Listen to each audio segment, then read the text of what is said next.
Lo que tenemos que hacer ya en las máquinas virtuales, estas máquinas las vamos a hacer salir a la red de datos real. ¿En qué consiste? Que vamos a ocupar la tarjeta física de los PC, ¿cierto? De los PC anfitriones, para que las máquinas puedan tener acceso a la red de datos. Por eso, de hecho, ustedes como están ahí trabajando con sus notebooks, les pasé un cable de red para que las conecten a su equipo, y también los compañeros que están trabajando en el Leica, las máquinas de ellos también salgan a la red real, ¿cierto? Ese es el objetivo. Ya, entonces con las dos máquinas que estamos trabajando, en ambas hay que hacer la siguiente configuración primero. Ya. Tienen que cambiar en el VirtualBox, puede ser con la máquina encendida, no es necesario apagarla, la configuración de la tarjeta de red. ¿Ya? ¿De qué forma?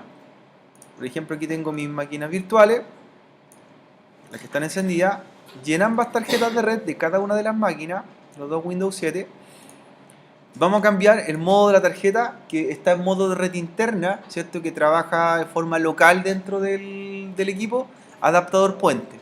¿Ya? Adaptador puente. Y luego selecciono la tarjeta que tenga como Ethernet dentro de mi equipo, porque yo puedo tener dos tarjetas de red, puede ser la Wi-Fi o la Ethernet.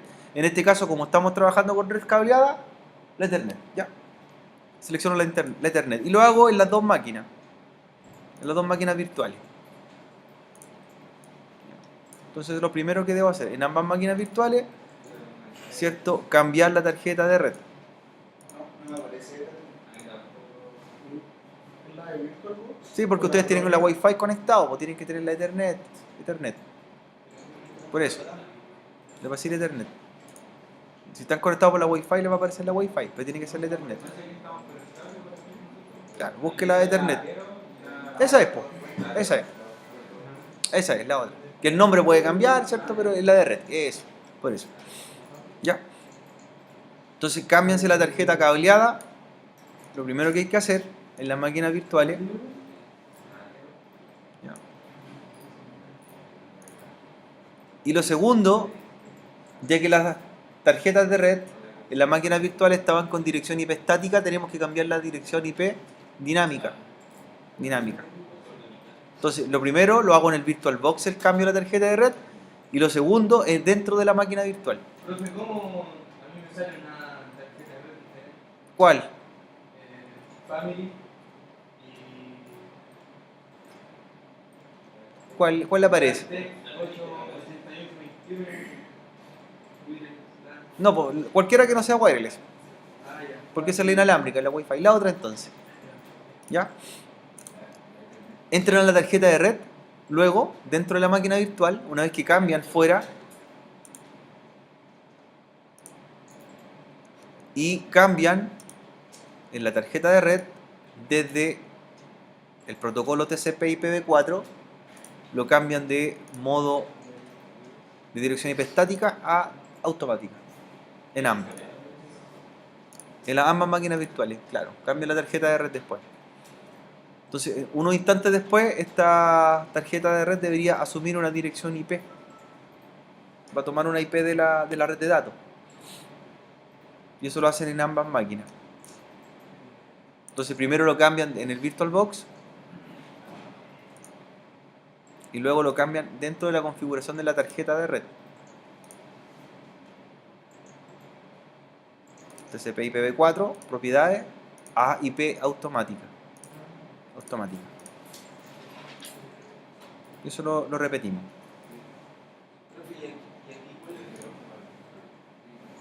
Doméstica arriba, doméstica.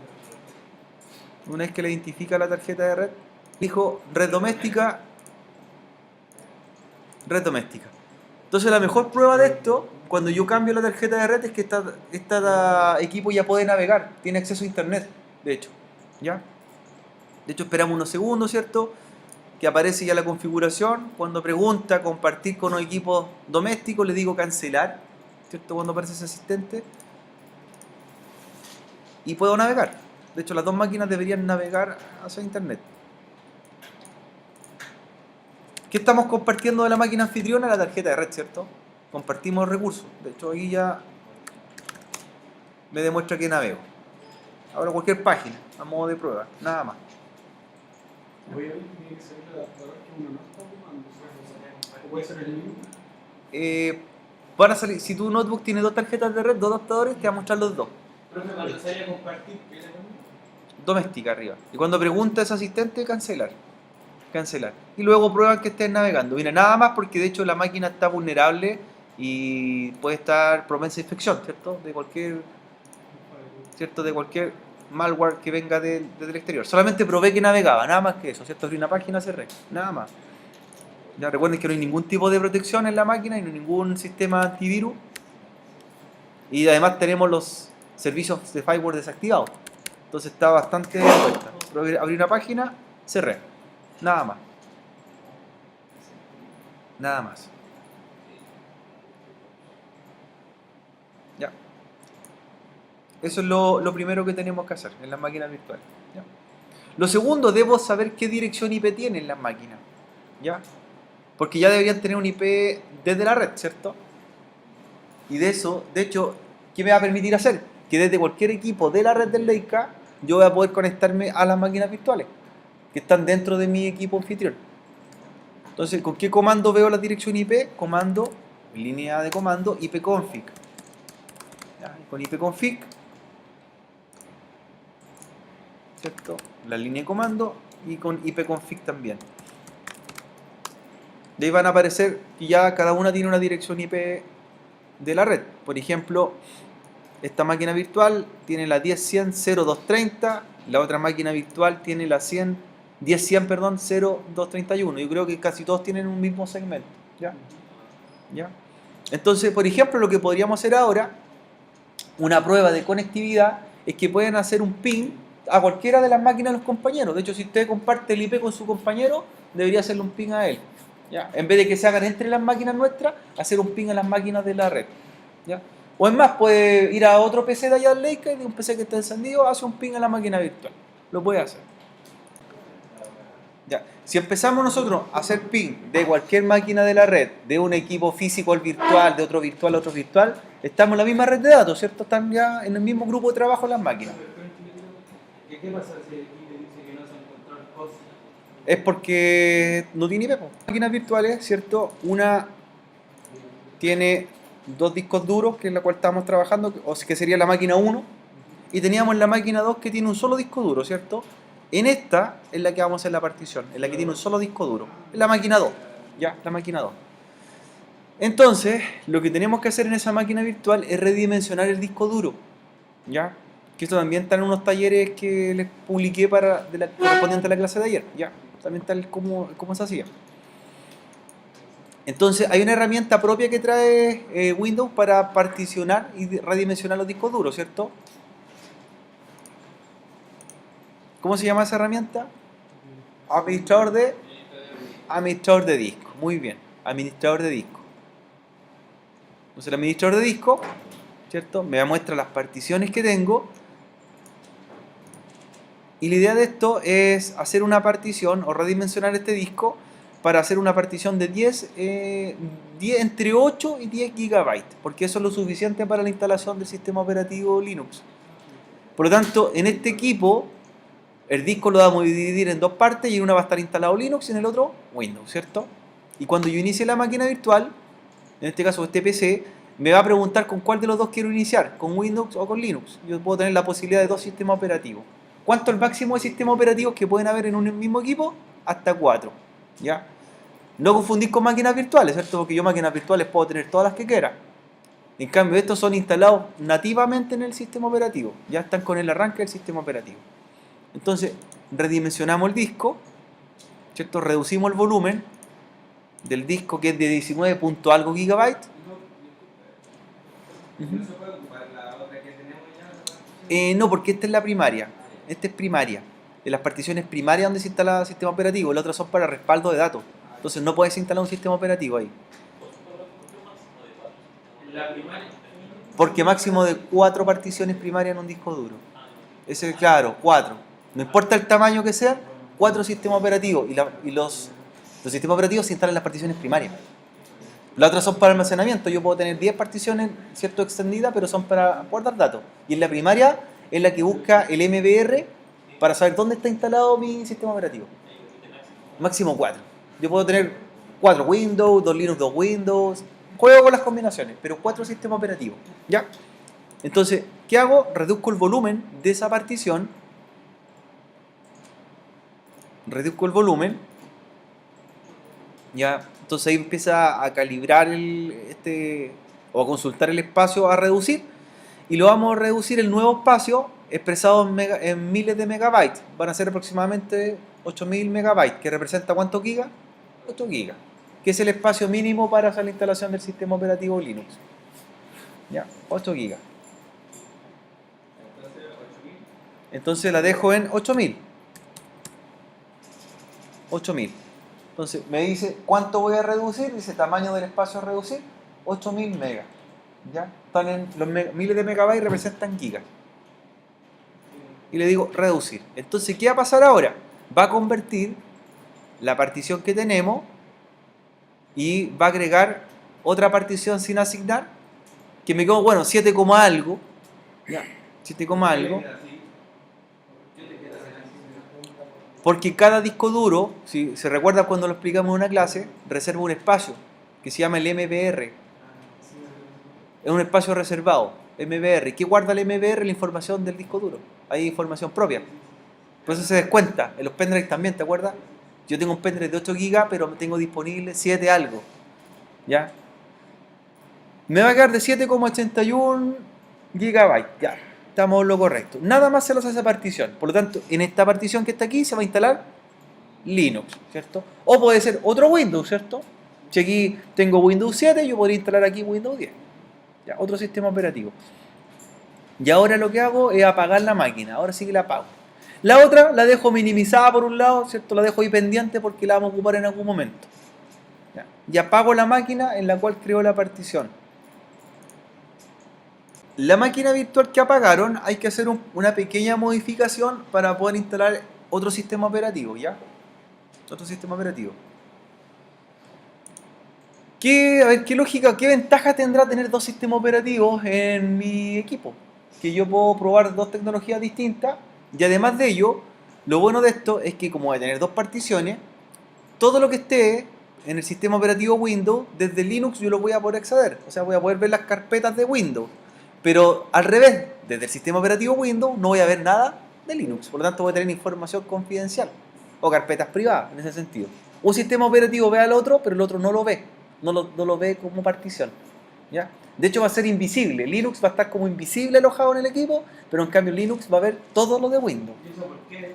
Porque la forma de estructura del sistema operativo es distinta. En este caso, cuando yo tengo dos sistemas operativos en una misma máquina, Linux se apodera del equipo más que Windows. Tiene más privilegios. Por lo tanto, Linux ve a Windows, pero Windows no ve a Linux, queda invisible. ¿Ya? De hecho, yo voy a ver que tengo espacio ocupado, pero no sé lo que hay. Pero en cambio de Linux voy a ver todos los directorios, todas las carpetas, las cuentas, todo lo que tiene el otro sistema operativo.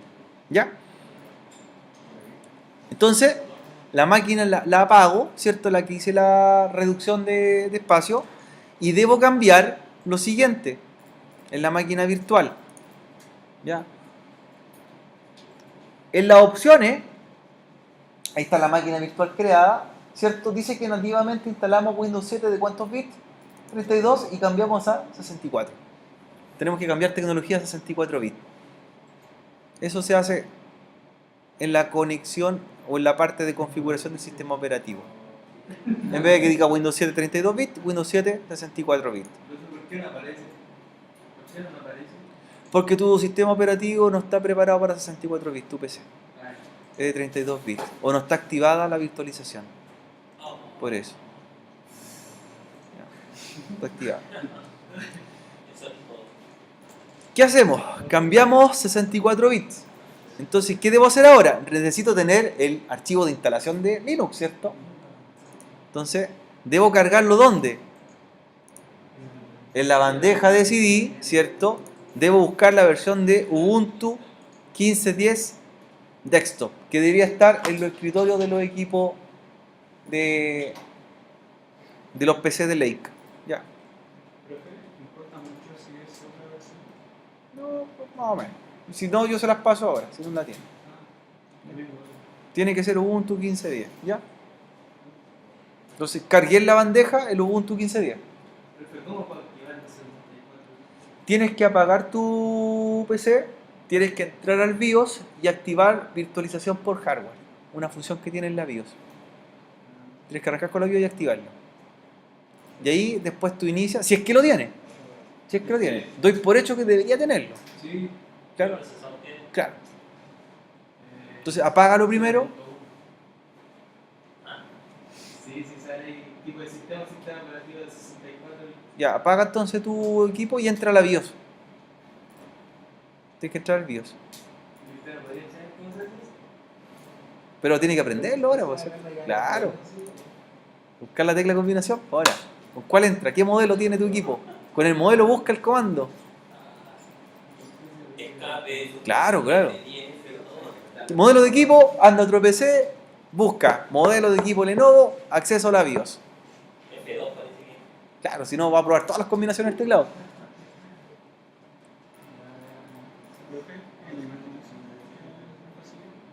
Sí, sí, pues le pasó la versión. Sí. Ahora sí, acepto e inicio. Y va a empezar a cargar el asistente de instalación de Ubuntu Desktop. Ya.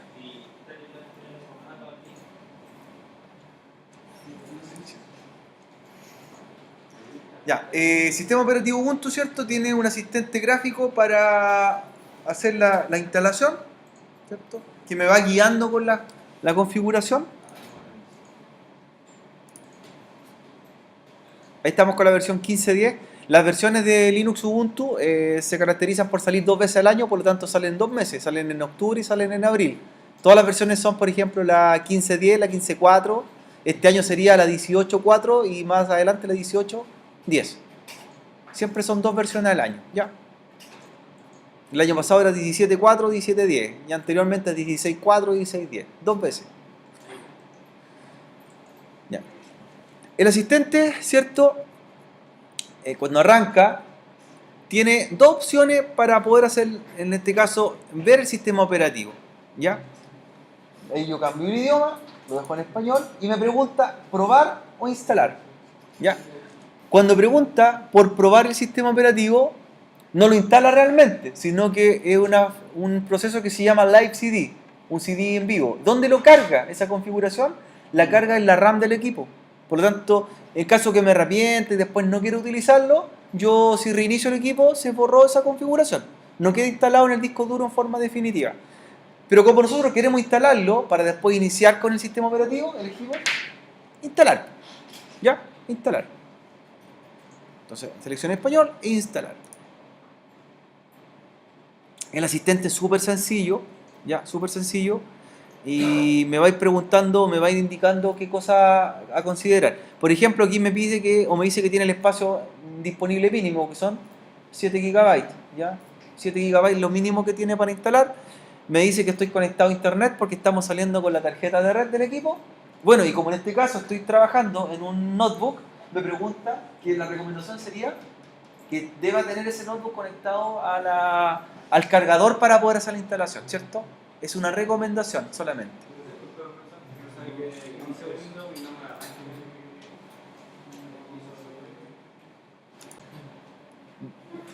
No puedo.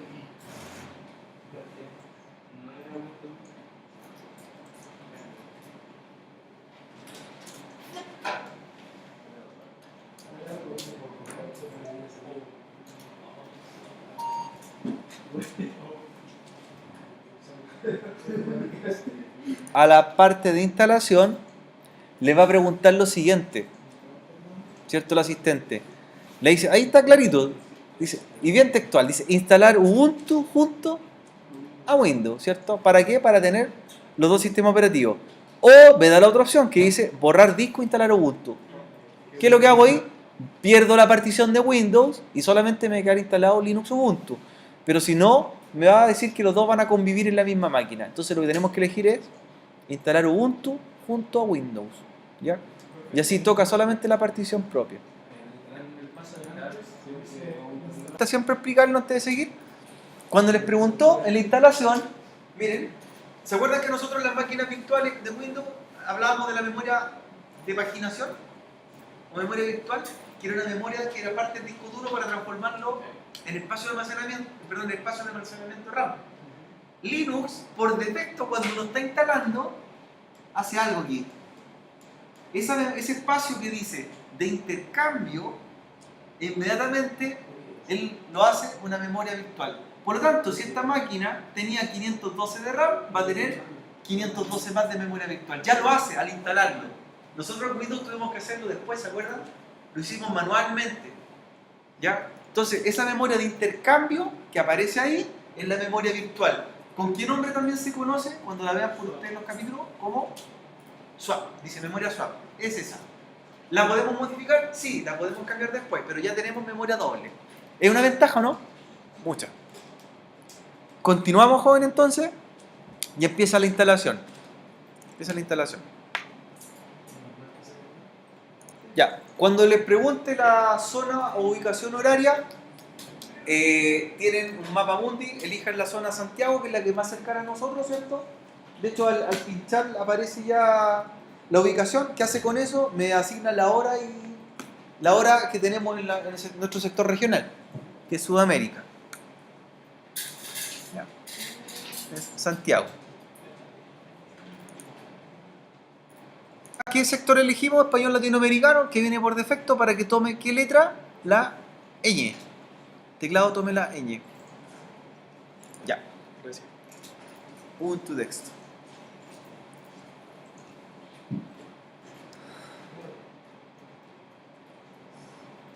Ya. Nombre completo en el primero, porque ese es el nombre que va a aparecer después en pantalla, ¿cierto? Luego el nombre de la máquina, lo pueden cambiar, lo pueden modificar. Y abajo está el nombre de la cuenta o el nombre real. ¿Se acuerdan qué se recomienda cuando uno crea cuenta? Ojalá la inicial y el apellido, ¿cierto? Inicial y apellido. Es una buena forma de crear cuenta de los sistemas operativos. Y la contraseña repetirla 2 veces.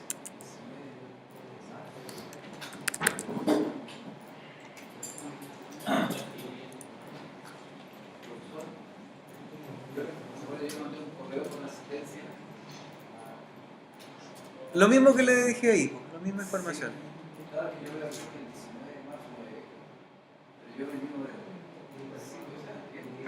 Claro, quizás puede quedar más firmado o cuando llenen el cuadro, puede quedar más registrado. Por eso le decía que no llenan el cuadrito porque se queda a veces de un color, claro. Claro. Con un disco duro y un SSD. ¿Qué se hace en ese caso? Los toma por igual. ¿Por igual? Entonces, ¿Entonces quedan los dos como MBR o como GPT? uno y uno. Uno y uno. Ah, bien. El SATA va a quedar como MBR y el otro va a quedar como GPT. O sea, Pero por ejemplo, si en cada uno tuviera 2 sistemas operativos, serían 4 en total, 4. aparecerían los 4 al inicio. Los 4 al inicio. Cuando arranca la herramienta Group, me dice con cuál quiere arrancar. ¿Se fijan que acá dice Fedora Windows 10? Ahí está el Group, ese es el Group. Entonces yo elijo del listado con cuál inicio. Podrían ser 4 Windows, ¿cierto? Podrían ser 4 Linux, podrían ser 2 y 2, ¿ya? Tú instalas los que a ti te acomoden más para tu uso diario, ¿ya? Pero 4 en total. 4 en total. Ya, una vez que se instala, y esto es para que ya vayan terminando, se instala la máquina virtual, el Linux en la máquina virtual, ahí yo podría apagar la máquina directamente, la apago, y debo hacer algo en la máquina virtual que es súper importante. ¿Qué pasa si el disco queda puesto en la unidad de CD? Cuando vuelva a iniciar, va a empezar a instalar de nuevo, ¿cierto? Entonces yo lo que debería hacer, ¿cierto? Es decirle ahí, pinchar, y decirle eliminar, ¿cierto?, la unidad de disco virtual para que quede así vacía la bandeja. Entonces cuando arranque no va a estar algo puesto. Y ahí yo podría nuevamente iniciar la máquina virtual. Ahora ya está instalado el Linux. Voy a arrancar con el Linux y vamos a ver qué pasa con el arranque group. Este es el arranque group, ¿cierto? Ahí está. Me dice que encontró 2 sistemas operativos. Dice que está Linux Ubuntu y también está Windows 7. Como máximo 4. Esos otros listados que están ahí son particiones de recuperación que hay, ¿ya? Nosotros podemos editar estas líneas después y dejar solamente la 1 y la 4. La primera y la última, para no confundirme tanto, ¿cierto? Si tuviese 2 Windows, ¿qué aparecerían ahí? Por ejemplo, Windows 7, Windows 10, Windows XP, Windows 8. Y si tengo 2 Linux, los nombres de los sistemas operativos. Entonces, esto que estamos haciendo ahí es lo que yo le explicaba acá. El gestor group, le dice group, es la herramienta que sabe en qué partición están instalados los sistemas operativos y los va a buscar. Lo encuentra y lo inicia. Entonces, yo podría iniciar tanto con Windows o podría iniciar con Linux. Entonces, cada vez que quiero iniciar una máquina nueva, debo reiniciar y elegir con cuál. Eso es lo que me preguntabas tú que querías hacer. ¿Cierto? Ahí lo implementamos en todo sistema operativo. ¿Ya? La memoria se ocupará mucha demasiada memoria para todo sistema. No, porque no es como la máquina virtual.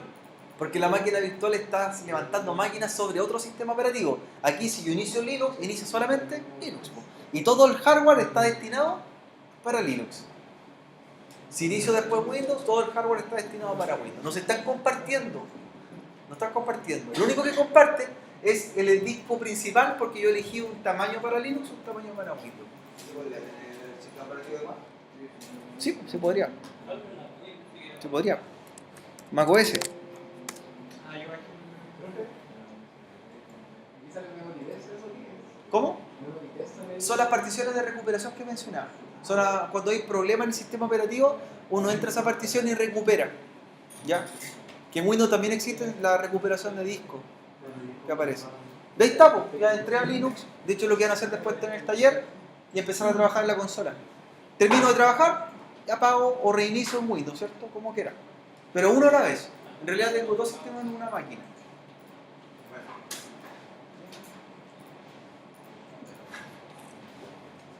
Bueno, como nosotros teníamos poco espacio en disco duro, hicimos una partición de 7 GB o 8 para Linux, pero si tú tienes un disco, por ejemplo, de 1 TB, podrías dejar 500 para Windows y 500 para Linux. Tú ahí decides, ¿por cierto? ¿Cuánto quiero dejar para cada uno? Bueno, ahí entramos simplemente. Esto el resto lo van a hacer ustedes ya en el taller, con la máquina virtual instalada. Lo que menciona el taller es que deben trabajar con qué cosa? Con la terminal y hacer los comandos necesarios. De hecho, si yo ejecuto la terminal, voy a empezar a poder trabajar con consola y hacer algunas tareas como las que hacíamos nosotros, los pings, ¿cierto? La dirección IP. Yo estoy en la terminal. Y podría ver, por ejemplo, la IP de esta máquina. ¿Lo puedo hacer con qué comando? ifconfig, muy bien. En Windows es ipconfig, ¿cierto? Y en Linux, ifconfig. Una pequeña derivación. ifconfig. De ahí me va a aparecer mi dirección IP. Por lo tanto, ahí está, la 10.100.0230. Técnicamente, yo podría hacer un ping o me podrían hacer un ping a esta máquina, ¿cierto? Porque está en la red. De hecho, si hagan un ping, le debería responder mi máquina virtual. No sé si alguien tiene la máquina inicial. Si tiene, hacen un ping. Así como hicimos ping en las máquinas Windows, deberíamos hacer ping también después en las máquinas Linux. Y ahí vamos a seguir trabajando en ello. ¿Ya? Para apagarla, la apago de dos formas. La puedo apagar con la interfaz gráfica, ¿cierto? Tiene una pestaña de apagado, el botón acá, que ahí está textual, apagar. O lo puedo hacer con comandos también, ¿cierto? Puedo ejecutar comando, ¿cierto? Si yo quiero apagarlo a comando y hacerlo mucho más rápido en realidad que hacerlo por interfaz gráfica, es solamente esto. ¿Cómo se apaga en Windows la máquina? ¿Se acuerdan? Shutdown. ¿Con qué más? Con Windows le apagamos shutdown, espacio, guión S, ¿se acuerdan? Acá, por ejemplo, le digo shutdown, espacio, guión R, now, lo que va a hacer es reiniciar.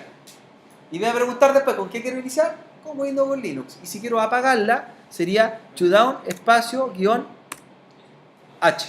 Mira, shutdown, espacio, guión H. Now. Now de ahora. Y se empieza a apagar. Y me va a decir que se va a desconectar y se va a apagar la máquina. ¿Ya? Entonces tengo distintas combinaciones. ¿Ya? Sudo es para pasar a un modo privilegiado. O si no, si usted quiere, lo apaga directamente con... Ahí se apagó, ¿eh? Así de rápido. Lo apaga con el botón apagar. ¿Ya?